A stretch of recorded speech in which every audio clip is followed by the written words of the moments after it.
morning. Welcome to Taxes Made Easy. And again, glad to share another episode with you. We're going to focus on the next tax year, 2025. It's coming fast. So, right now is the time to prepare for it because you don't want to think about taxes through Thanksgiving or Christmas. So, we're highly recommending that people get a handle on their taxes now, that we prepare moving forward so that you can relax, enjoy the holidays, and then come into 2025 like a champ on exactly how to avoid tax issues and how to move forward without any issues. So stay tuned and we will be right back.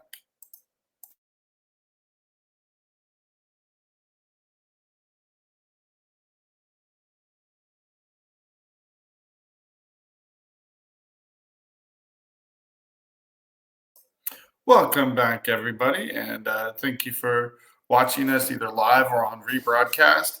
And so, we've got a lot of information today, a lot post election, but also what's going to happen in the world.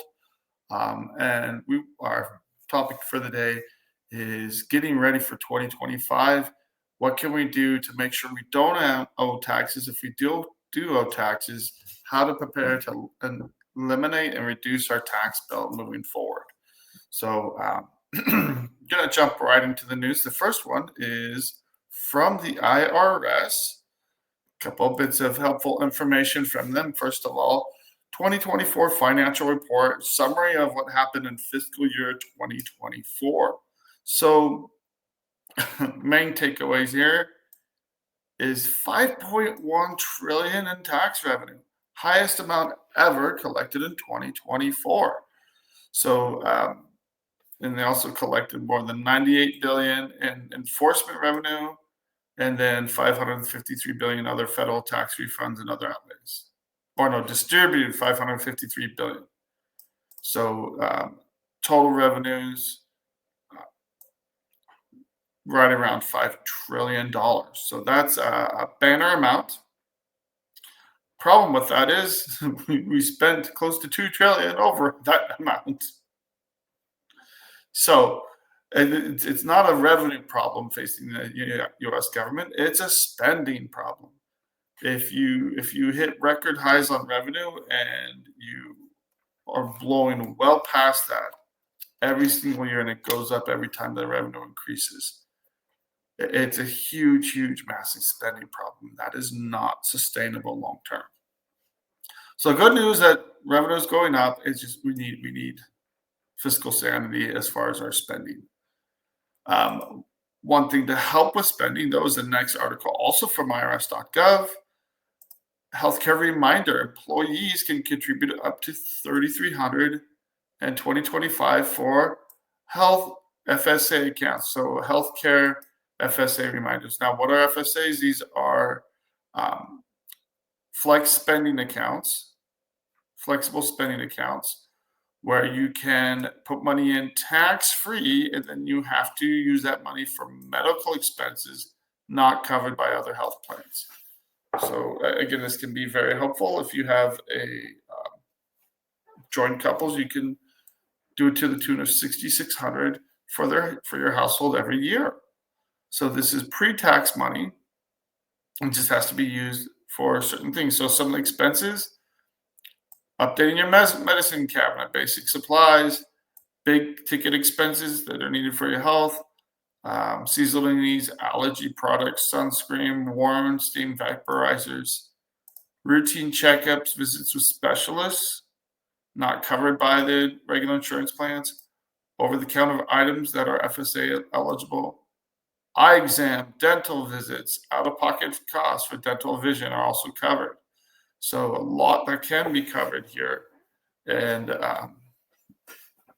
make sure you and your family are taken care of. So again, if you talk to your employer, check with your health insurance if they do work with FSAs.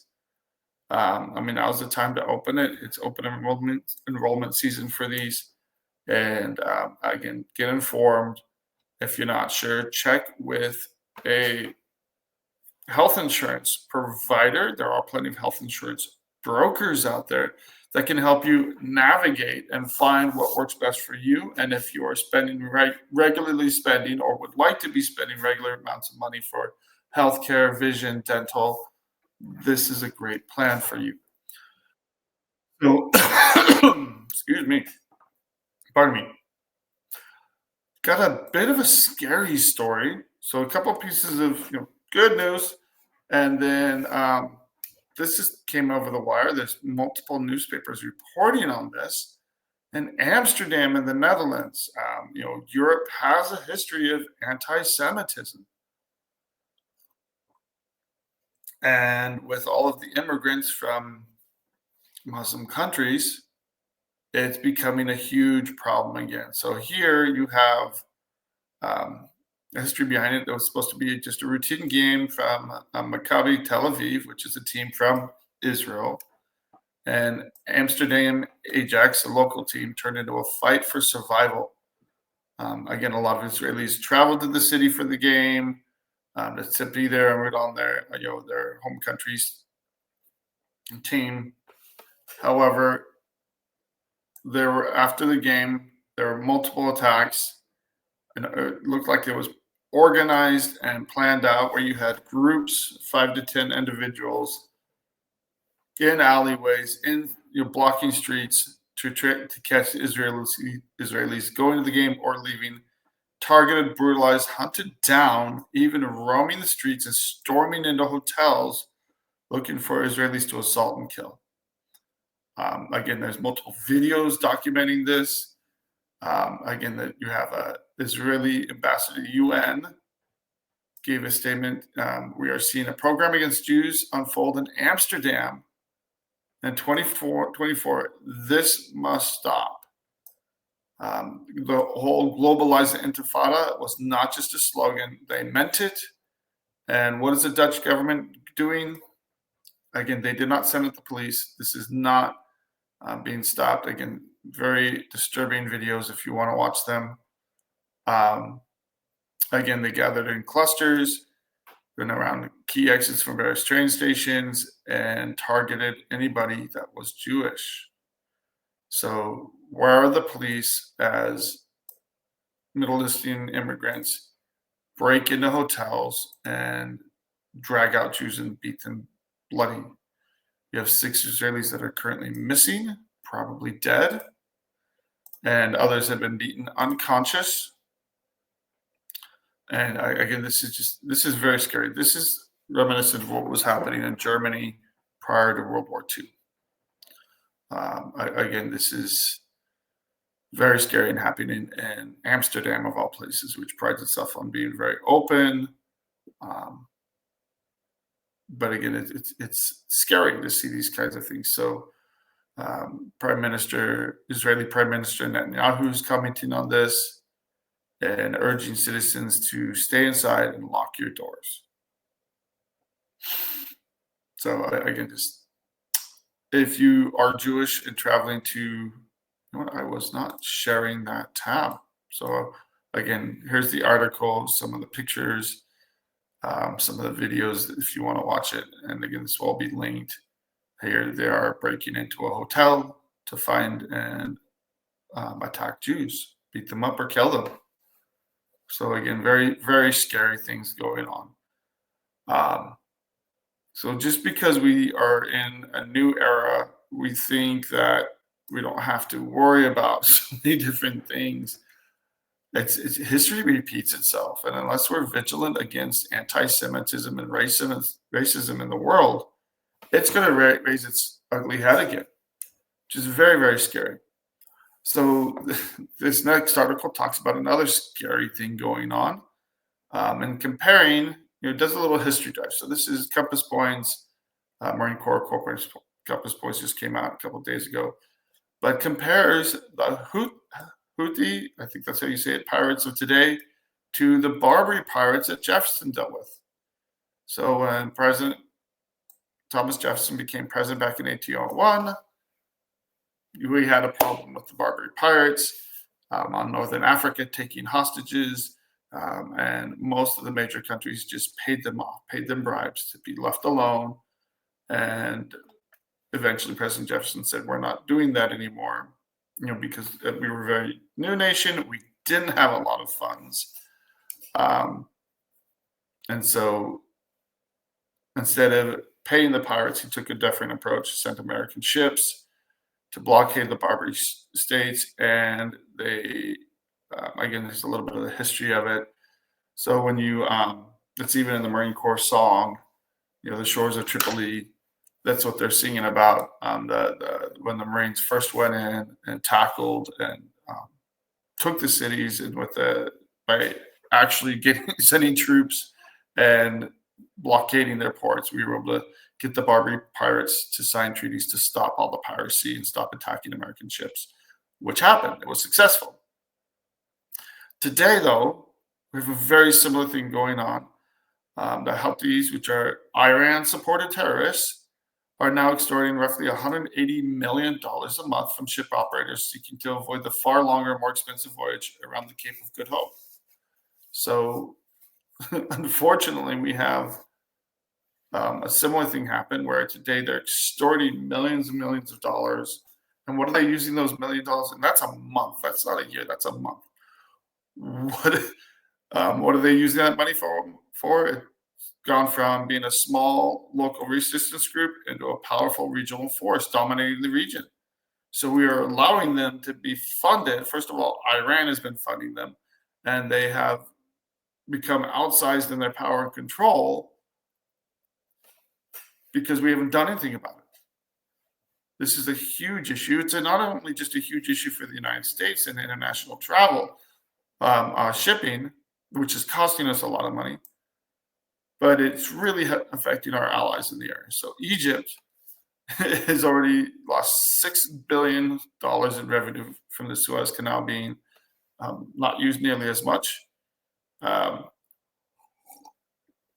And again, if this continues and they continue to do this, they could make this look like small change. We had a very similar issue with piracy from Somalia, and that has largely died down. But again, it's one of those things that needs to be dealt with. And again, we'll see how President-elect Trump deals with this. I think the big thing here is we need a coalition. We need people to get our allies together. This is what this article advocates, and actually deal with some of these geopolitical issues that have been left festering by the Biden administration. Again, this is one thing that it's shameful that this has been allowed to fester, and we're spending billions of dollars using very expensive missiles to shoot down the rockets and stuff that have been provided by Iran. So we're hitting another break, and we'll be right back when we come from this and continue with the news and then dive into our main topic for the day. So stay with us, and we'll be right back.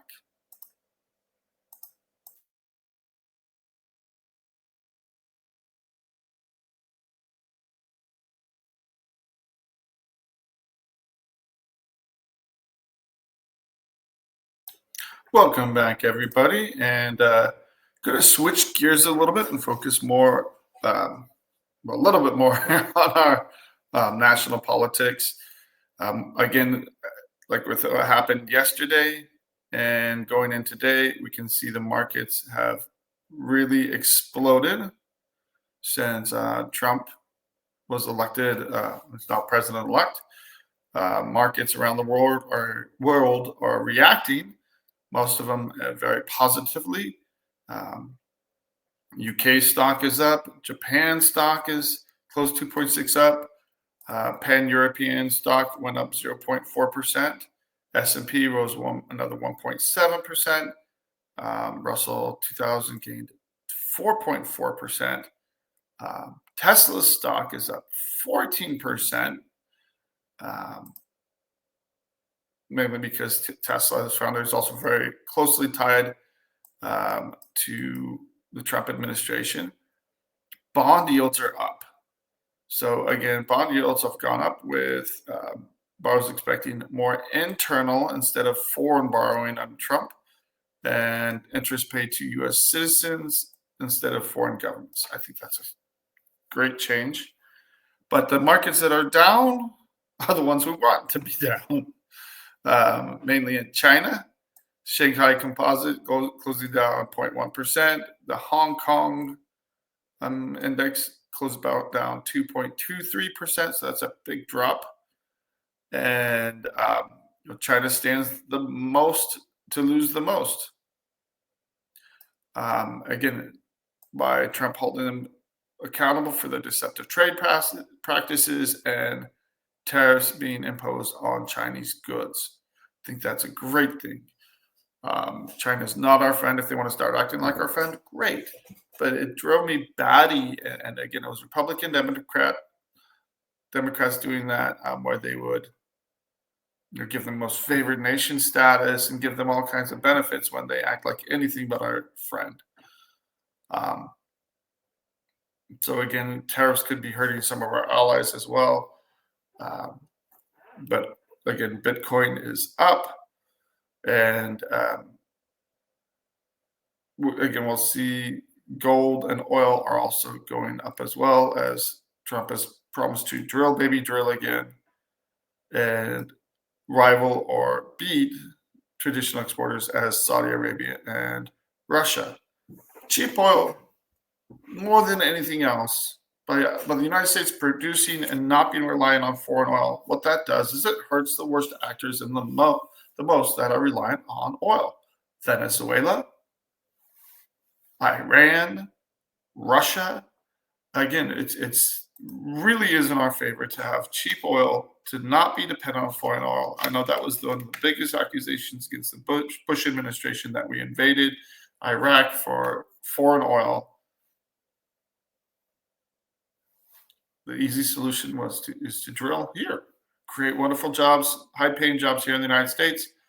So again, moving on, the dollar surged 1.65% against major currencies across the world, including the pound, the euro, Japanese yen.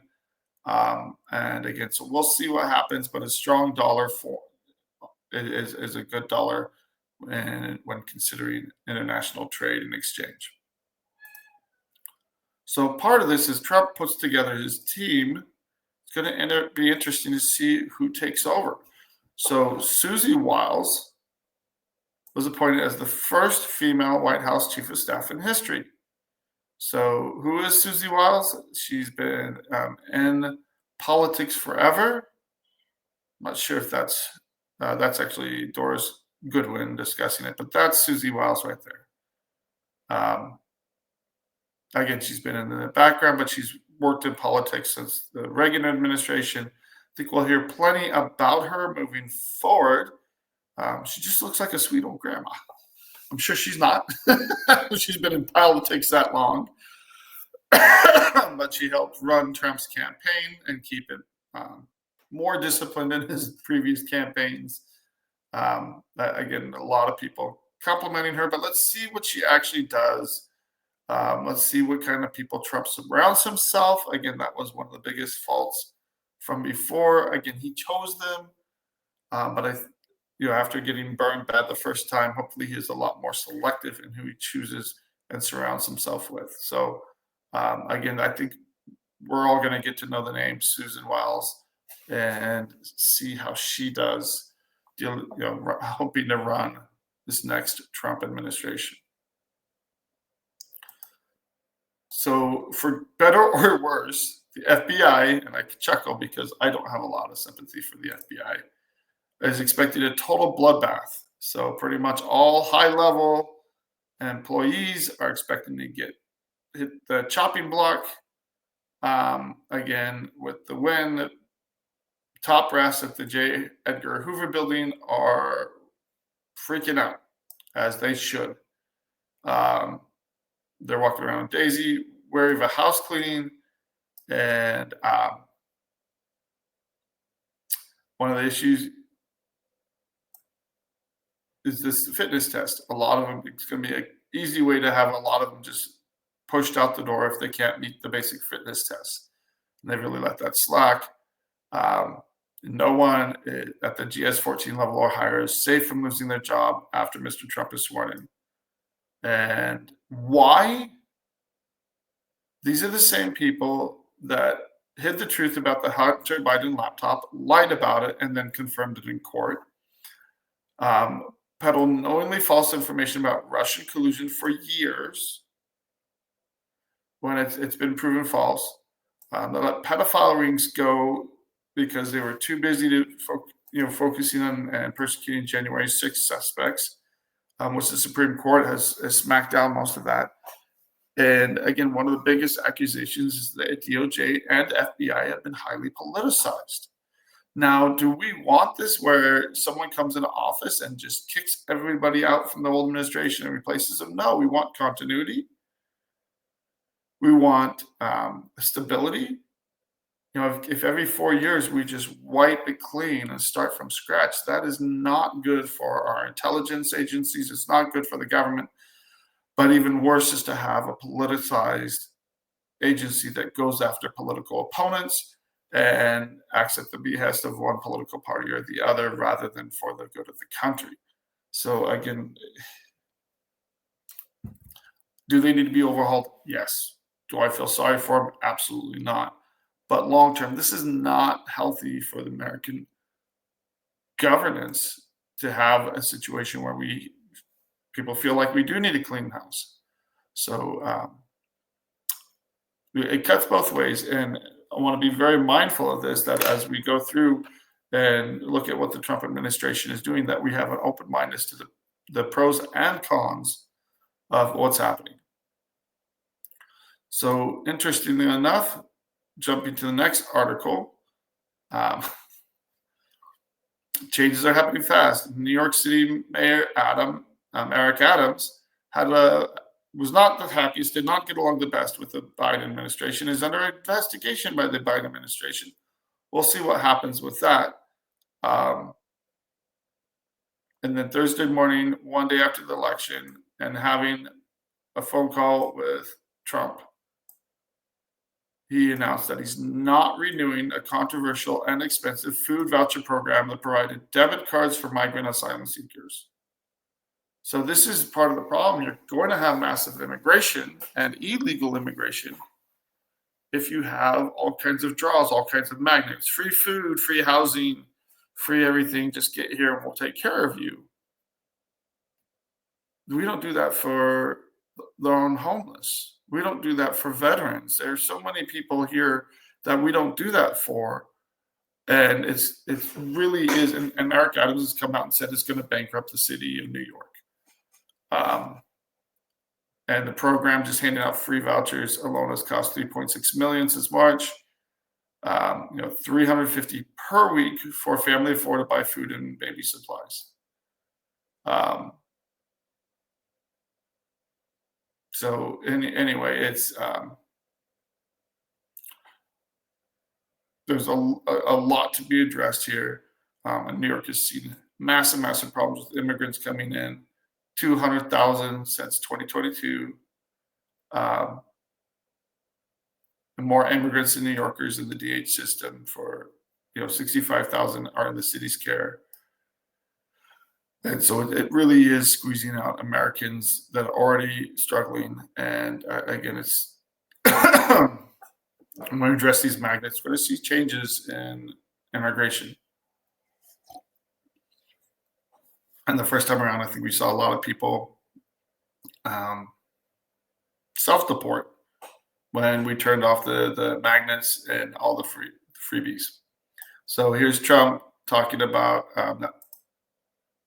his conversation with Eric Adams. And he said, I watched about a year ago when he talked about how the illegal immigrants are hurting his city. I said, you know what? He'll be indicted within a year, which happened. So whether or not those are political or not, right now they are fighting the Biden administration, and we had a couple, Blagojevich and Detroit Mayor Kwame Kilpatrick, who were both prosecuted, and Trump pardoned both. So could happen with Eric Adams as well. We'll see what happens. Again, if he's guilty, I don't want him to do that. Rather see the law play out. So next, again, article, is just talking about 10 states, and this is targeting the deep state, or corruption, people fighting against his administration. That's one thing he was very surprised about the first time. Um, and so just going to run through that. So again, vowed to immediately issue 2020 executive order to restore the president's authority to remove rogue bureaucrats aggressively. So people that are going against the administration, fighting against their bosses. And again, this is the Biden administration on the way out has tried to make it harder than ever to get rid of people. So we're just going to go through this fairly quickly. So get rid of rogue bureaucrats. Second, fire out all the corrupt individuals and the national security and intelligence organizations that have been targeting conservatives and Christians.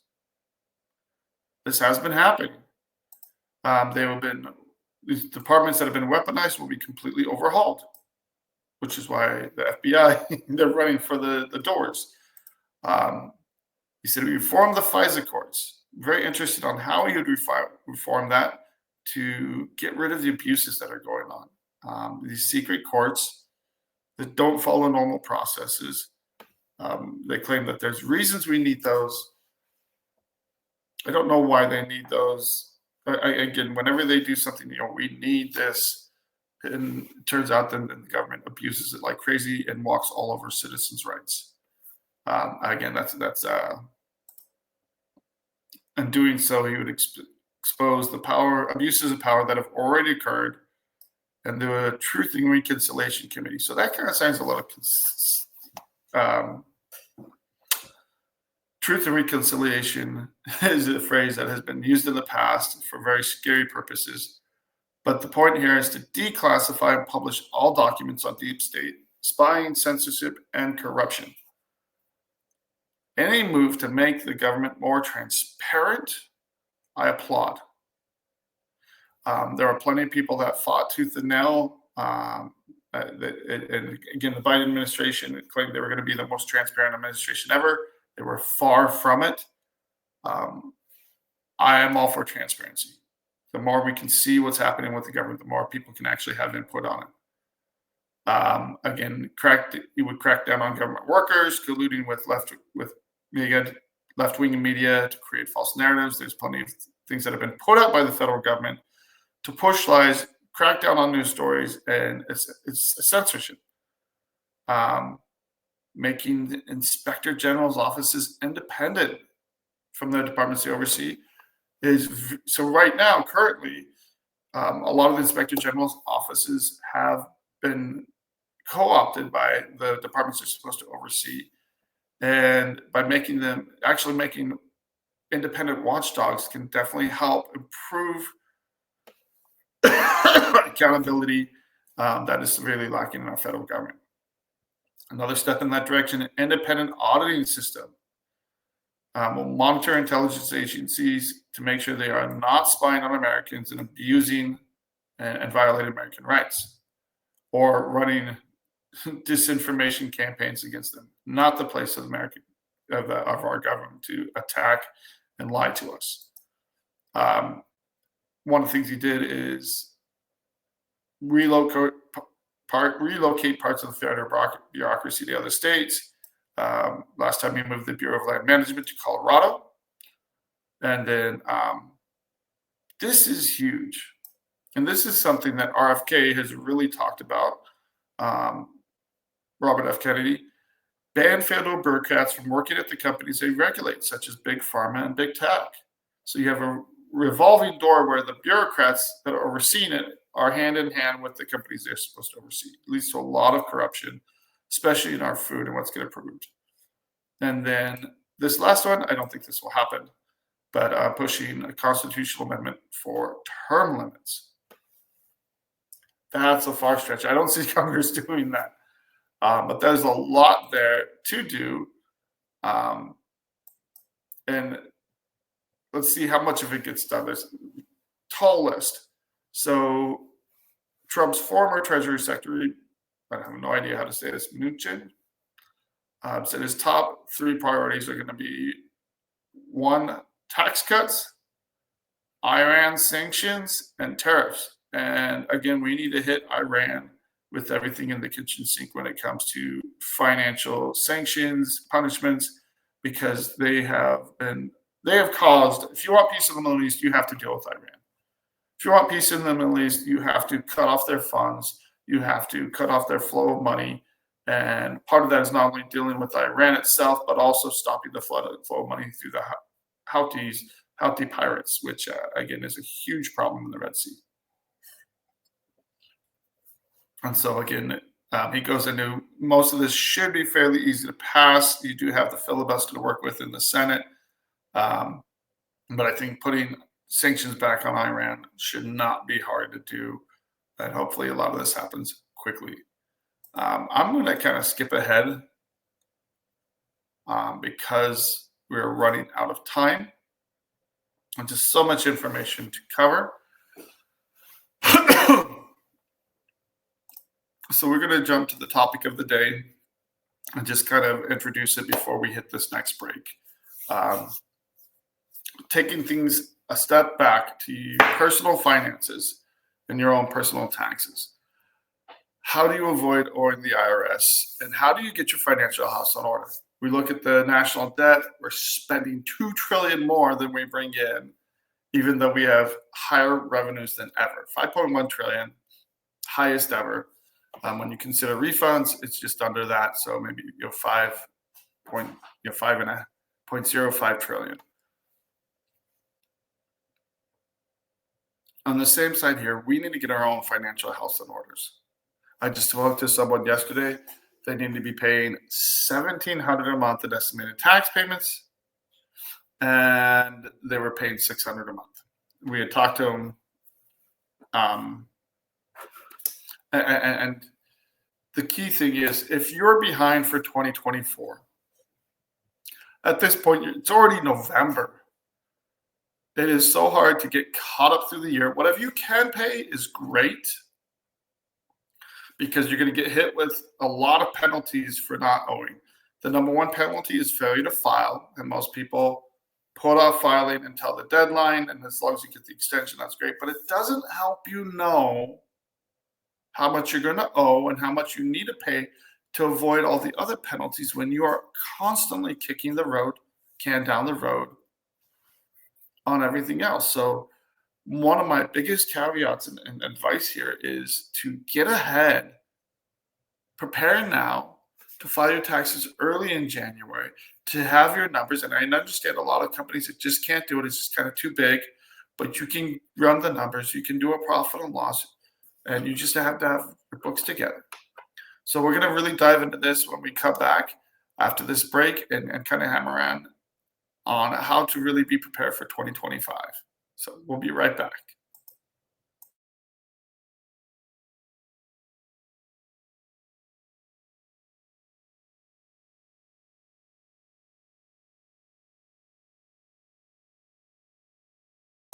Welcome back, everybody, as we finalize this show. And again, want to emphasize that we want to do what's reasonable. If you can pay for 2024 and get caught up, great. But we have to look at where we are.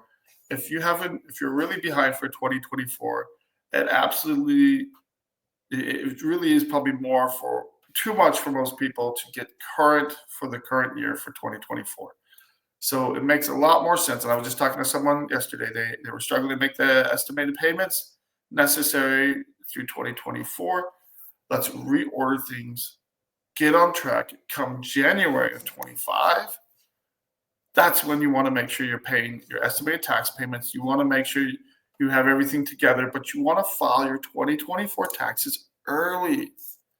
So don't put it off. So part of what we do is we help people improve how they handle their taxes.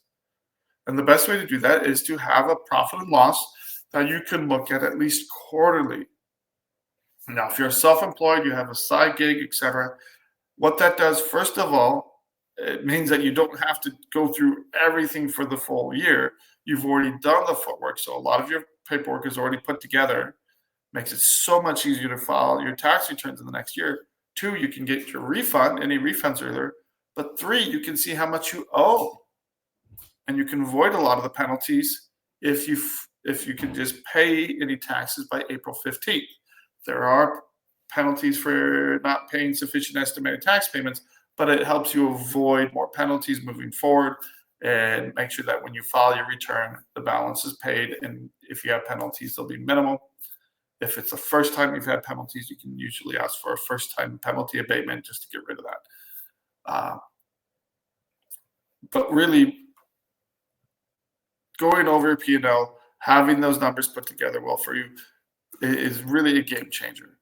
Now, depending on the size of your business, you can use QuickBooks, you can use a bookkeeper. If you need a good bookkeeper or a CPA, we refer that work out all the time. And again, it's just something, if you need excellent people to help you with that, we know people. That's what we do. And we form plenty of amazing relationships where people can get that assistance. So get on your bookkeeping, prepare a plan for 2025. So that way, if you haven't been paying and you can't get caught up for 2024, you hit the ground running in 2025. Make sure 2025 is your year to be fully caught up on all your payments. And the reason why the change from year to year is so important is that the IRS will not give you a deal, especially an offer and compromise, if they think you're going to owe in the current year. So for 2024, if you're going to include that in a resolution, you need to wait for that tax return to be filed. And then if you've already set up an installment agreement or hardship status, you need to bring that into the status. You have to wrap that into your resolution. But to do an offer and compromise, you have to make sure all the tax debt is already filed, already included when you submit your offer and compromise. So if you wait again till October to file your personal returns October of the next year, and then you're not current and you're not on top of things for 2025, it's a vicious cycle that repeats year after year. And then people are like, why can't I get out of this? I'm like, because you're not ahead of the game. You're not on top of your taxes. You don't have good numbers to make wise decisions moving forward. So first step, make a plan. And I keep saying first step, but you have to make a plan. Make sure that you're going to be current on your estimated tax payments for 2025. If you can pay for 2024, do it. And number 3, sit down and get your 2024 taxes filed early. Now, if you're waiting on K-1s, you're waiting on other businesses to get you the information, et cetera, 1099s, that's fine. But you should, by your own budgeting, and if you're doing your own QuickBooks and all that, you should have all that information to sit down and have your budget put together. Because when is the next estimated tax payment due? January 15th. So for the fourth quarter is due on January 15th. And if you're going to stay current, you need to make that payment. But ideally, you start paying, especially if you've struggled, you start paying in January, February, March for the next quarter. It doesn't slow down. It doesn't stop. So again, this is very important that you are on top of your financial situation and have a plan to do so if you're not currently on top of it. So really, and I can't tell you how many times I've had people paying on the oldest tax debt. We can usually, the oldest tax debt is the easiest debt to resolve. So don't pay on the oldest tax debt. Make sure you're paying the current year first. And on the oldest tax debts, yes, you've already accrued most of the interest and penalties you can accrue. Yes, it does continue to accrue.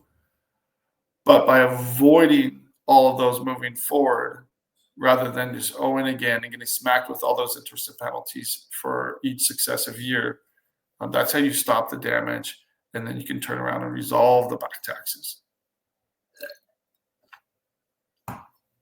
So get your stuff together, work with the CPA, work with the bookkeeper. And if you run into a CPA that's like, I'm overwhelmed, I can't help you until after the extension, get a bookkeeper. A bookkeeper can put all the information together so you can look at your quarterly numbers. You can start making estimated tax payments, and that way you're not surprised at the end of the year.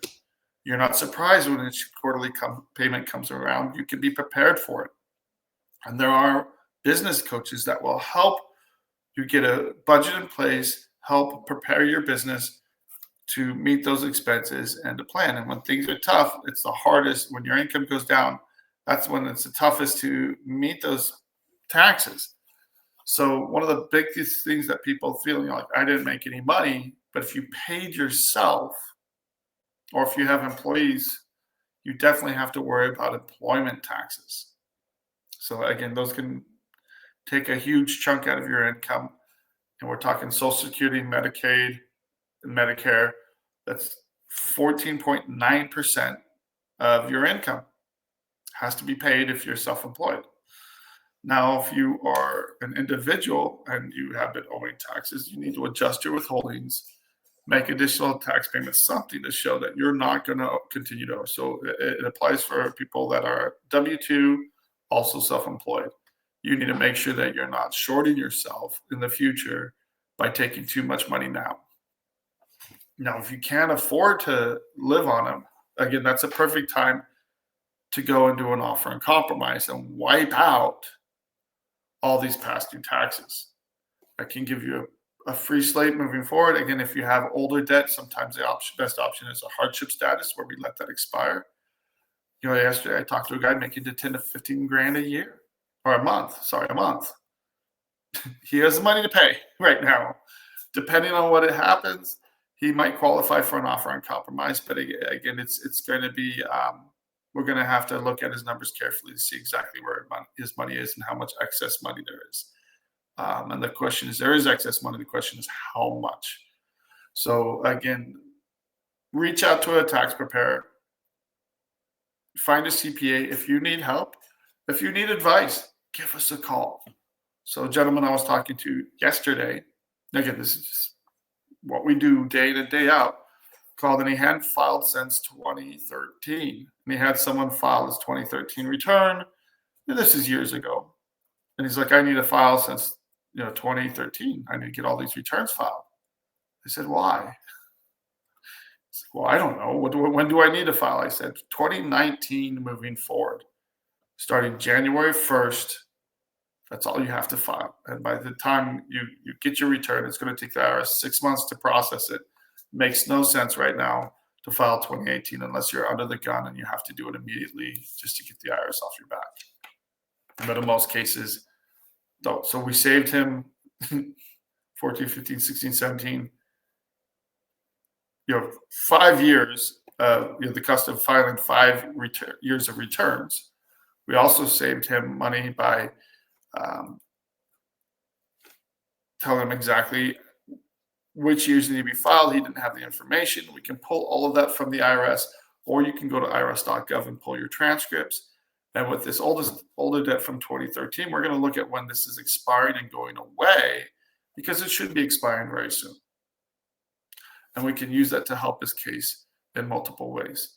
So call us, get some free advice, or call someone else, but make sure they're going to be open with you and not put you through a high pressure sales. If you're not able to talk directly to someone that knows what they're doing, knows the IRS process, ideally an attorney or enrolled agent, and get informed, you need to call around for a second opinion.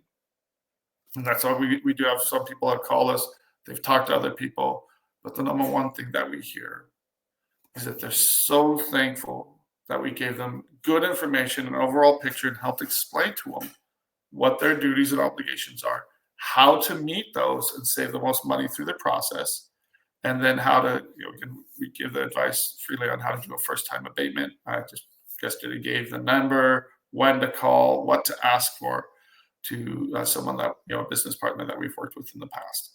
So again, we give that information out freely. So once you have that information and once you're armed, if there are CPAs that are just too booked, some of the best CPAs, they're just overwhelmed. They're too busy and they're turning away business.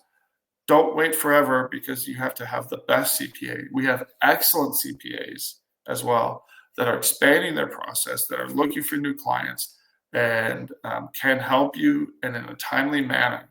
So that timely manner thing is very, very key, as the IRS is demanding that people are on top of their taxes more than ever, and we can help guide you through the process as you work through with the CPA to make sure you're on top of your taxes, especially starting January 2025, that you're getting your tax returns filed as soon as possible, or that you're ready to file them, and that you're dealing with any issues moving forward so you can help plan for your business. Some of the best services that we see out there that we don't offer is financial planning, tax planning, tax avoidance, which is legally avoiding taxes. And you can't plan for that if you don't have good numbers. If you don't have good information, they can't advise you on different tax strategies, ways to invest, to buy equipment, to invest in 401ks, and other ways to take your money and use it more wisely for yourself and for your company.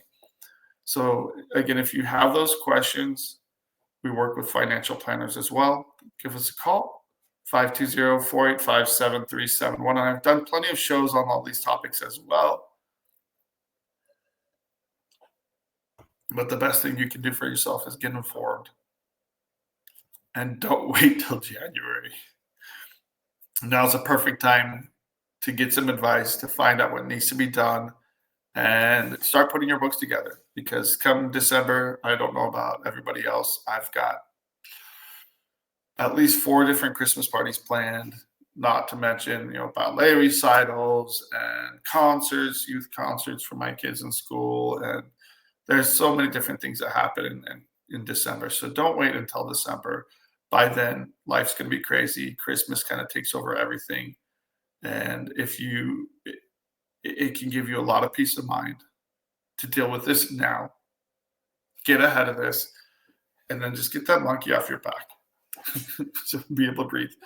Makes such an amazing difference for our clients when we're able to help them, give them peace of mind, and we'll sit down and go not only through how to not owe or how to minimize or eliminate the penalties moving forward, but we always, in the first conversation, we always go through someone's options. And again, 99%, 95% of the time we do, but there's times where people just don't know how much they owe, so we find that out first.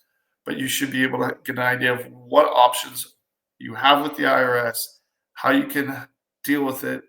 And for example, yesterday I was talking to someone about doing an offer and compromise. They had a home worth, or have a home worth, $900,000. How can they do an offer and compromise with the home with that kind of value? Well, they've had to do a lot of repairs on it. They got a HELOC on it, and now they owe $800,000. So even though it's showing $120,000, when you just look at the straight numbers, when you use the IRS analysis, there's no equity there. So again, we are still getting offers approved. We have to fight for them more than ever.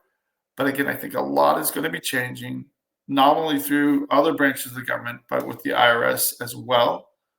Historically, administrations in the first Trump administration, this is bipartisan, Obama, Trump, Bush, even go back as far as Clinton, all made positive movements for taxpayers in dealing with the IRS and made it easier for people to get their rights respected.